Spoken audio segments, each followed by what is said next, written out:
semuanya, Assalamualaikum warahmatullahi wabarakatuh. Ketemu lagi di Prakarya bareng Bu Lida. Gimana kabar kalian?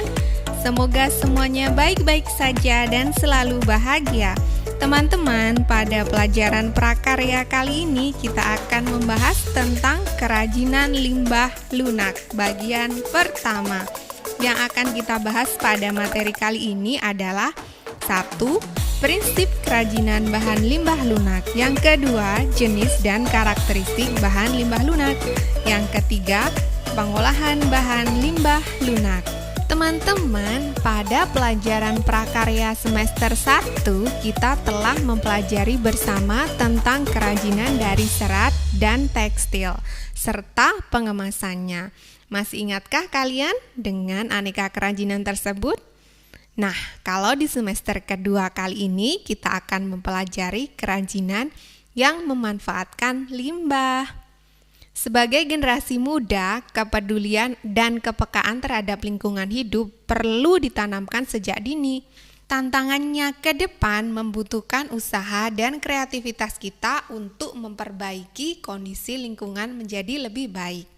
Yuk teman-teman, langsung saja kita simak penjelasan tentang prinsip kerajinan bahan limbah lunak. Setiap makhluk hidup di bumi dalam proses kehidupannya merupakan penyumbang terbesar dari sampah atau limbah. Sampah adalah suatu bahan yang terbuang atau dibuang dari hasil aktivitas manusia sehari-hari maupun proses alam yang belum memiliki nilai ekonomis. Limbah sendiri dari tempat asalnya bisa beraneka ragam. Ada limbah dari rumah tangga, limbah dari pabrik-pabrik, dan ada juga limbah dari suatu kegiatan tertentu. Nah, teman-teman, tahukah kamu bahwa limbah terdiri dari beberapa kelompok? Nah, limbah dikelompokkan menjadi 3 bagian.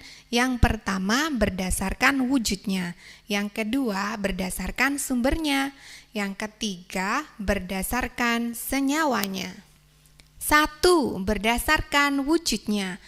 Jika dilihat dari fisiknya, limbah terdiri dari A. Limbah gas, merupakan jenis limbah yang berbentuk gas. Contohnya adalah karbon dioksida atau disebut juga dengan CO2, karbon monoksida atau disebut juga dengan CO. Kemudian ada HCl, NO2 dan juga SO2. Yang B, limbah cair. Ini adalah jenis limbah yang memiliki fisik berupa zat cair, misalnya air cucian, air hujan, rembesan AC, air sabun, dan minyak goreng buangan. Kalau yang C ini disebut dengan limbah padat. Ini merupakan jenis limbah yang berupa padat. Contohnya kotak kemasan, bungkus jajanan, plastik, botol, kertas, kardus, dan juga ban bekas. 2. Berdasarkan sumbernya. Berdasarkan sumbernya, limbah bisa berasal dari A. Limbah pertanian. Ini maksudnya limbah yang ditimbulkan karena kegiatan pertanian. Kalau yang B, limbah industri.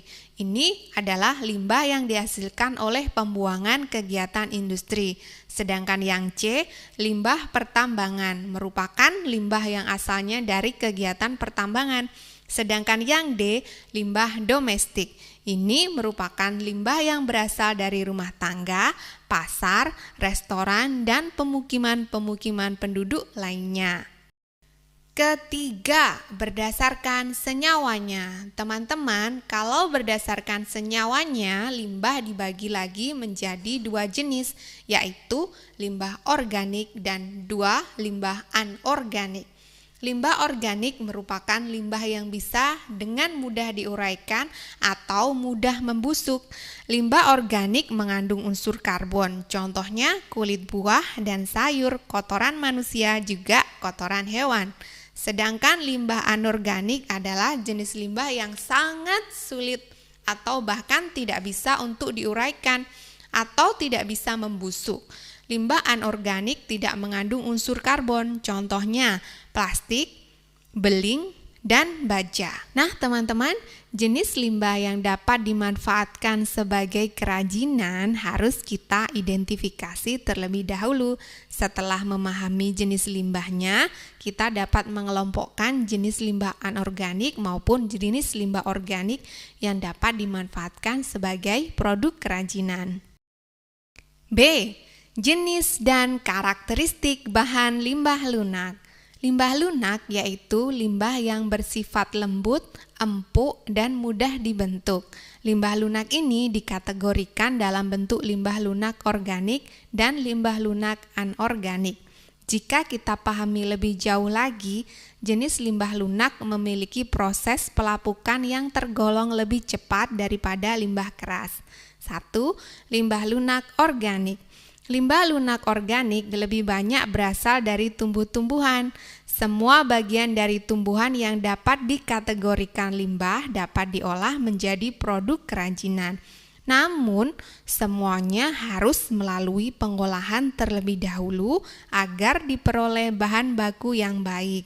Contohnya, daun-daunan, kulit buah, kulit sayuran, batang tumbuhan atau hasil olahan tumbuhan seperti kertas. Limbah lunak organik yang dapat dijadikan karya kerajinan antara lain kulit jagung, kulit bawang, kulit kacang, kulit buah atau biji-bijian, jerami, kertas, dan pelepah pisang. Teman-teman, pengolahan limbah organik basah dapat dilakukan dengan cara pengeringan menggunakan sinar matahari langsung hingga kadar air dalam bahan limbah organik habis. Bahan limbah lunak organik yang sudah kering merupakan bahan baku yang nantinya dapat dibuat berbagai macam produk kerajinan. Kedua, limbah lunak anorganik. Limbah lunak anorganik berasal dari bahan olahan dengan campuran zat kimiawi dan menghasilkan bahan yang lembut, lentur, empuk, dan mudah dibentuk, serta diolah dengan bahan yang sederhana. Sementara, sifat dari limbah lunak organik ini relatif sulit terurai dan mungkin beberapa bisa terurai, tetapi memerlukan waktu yang lama. Limbah lunak anorganik umumnya berasal dari kegiatan industri pertambangan dan domestik, sampah rumah tangga. Contohnya, plastik kemasan, kotak kemasan, kain perca, karet sintetis, dan styrofoam. Hampir semua limbah lunak anorganik dapat dimanfaatkan kembali sebagai produk kerajinan dengan menggunakan alat sederhana. C. Pengolahan bahan limbah lunak. Pengolahan limbah lunak memerlukan pengetahuan yang memadai agar dalam pemanfaatannya tidak menghasilkan limbah baru yang justru semakin menambah permasalahan dalam kehidupan. Berikut ini adalah prinsip-prinsip yang bisa diterapkan dalam pengolahan sampah. Prinsip-prinsip ini dikenal dengan nama 3R. A. Mengurangi atau reduce.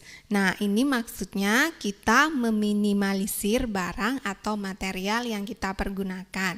Nah, semakin banyak kita menggunakan material, maka semakin banyak pula sampah yang dihasilkan. B. Menggunakan kembali atau reuse. Nah, teman-teman, pilihlah barang-barang yang bisa dipakai kembali. Hindari memakai barang-barang yang sekali pakai lalu buang. C. Mendaur ulang atau recycle. Ini maksudnya barang-barang yang sudah tidak berguna didaur ulang kembali agar bisa kita pakai kembali. Nah, teman-teman, sebelum kita akhiri, kita rangkum kembali apa saja yang sudah kita pelajari di materi kali ini.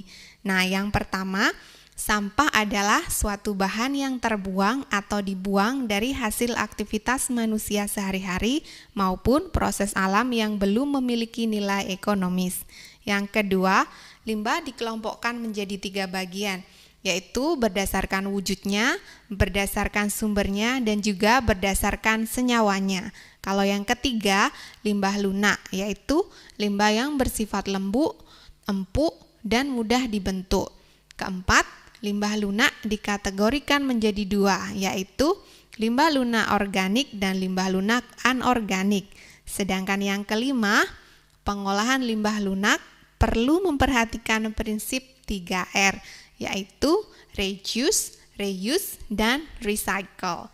Baiklah teman-teman, dengan berakhirnya rangkuman pada materi kali ini, maka berakhirlah pemaparan materi tentang kerajinan limbah lunak bagian yang pertama. Kita jumpa lagi dengan video bagian yang kedua. Semoga ini bermanfaat. Wassalamualaikum warahmatullahi wabarakatuh. Bye-bye.